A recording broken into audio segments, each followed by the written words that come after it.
Joining us to do some trading. I know he's got tech on the mind as well. Alan, you're looking at Apple, but firstly on the overall market, chief market strategist at Agora Financial.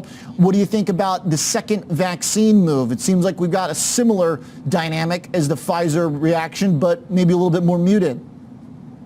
Yeah, bonus. I mean, that's great. It's great for America. It's great for the world. But as a trader, it's not that big a deal. Last week's announcement added to the overall bullish setup that we had in the markets, and that was just an added bonus. But last week was big for a different reason. Last week was huge because of what happened in energy, what happened in crude oil.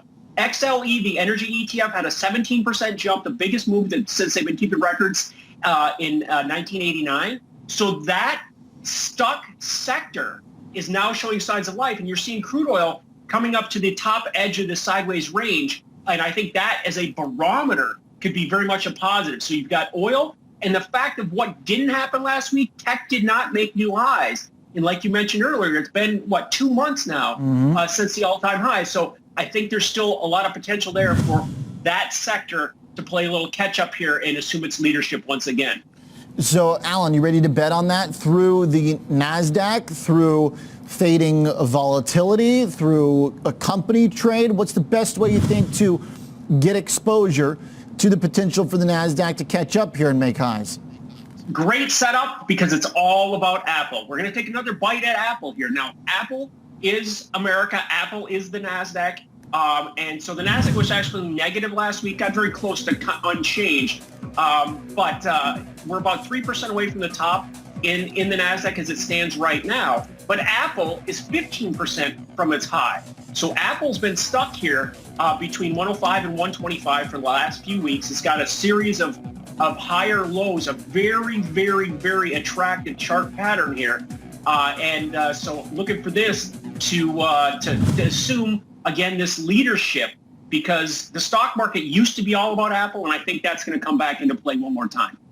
So 121, you're looking at a trade here. You're looking at the 112.5 calls. So again, with the stock trade at 120, you're going in the money and you're capturing the upside here. You've got a little bit of buffer to the downside too. The classic Agora trade. The classic stock substitution trade. So instead of buying the shares, we're just going to tie up more money. You have limited risk. You're buying in-the-money options. They're going to act like the stock. So the midpoint of this range that we've seen for the last few weeks is 115. So I'm going just below that, the 112.5 calls. And if we're at 120, 121 right now, so it's deep in the money. So our break-even, our expiration break-even is only about $1.50 away. But there's some time for this to obviously push the upside of this wedge and take out that 125. And if it does that, then it's up, and away. We've done this before. Just 2 weeks ago, we had a nice plain Apple. And what I've been doing lately is doing a lot of selling. And it turns out to be selling too soon.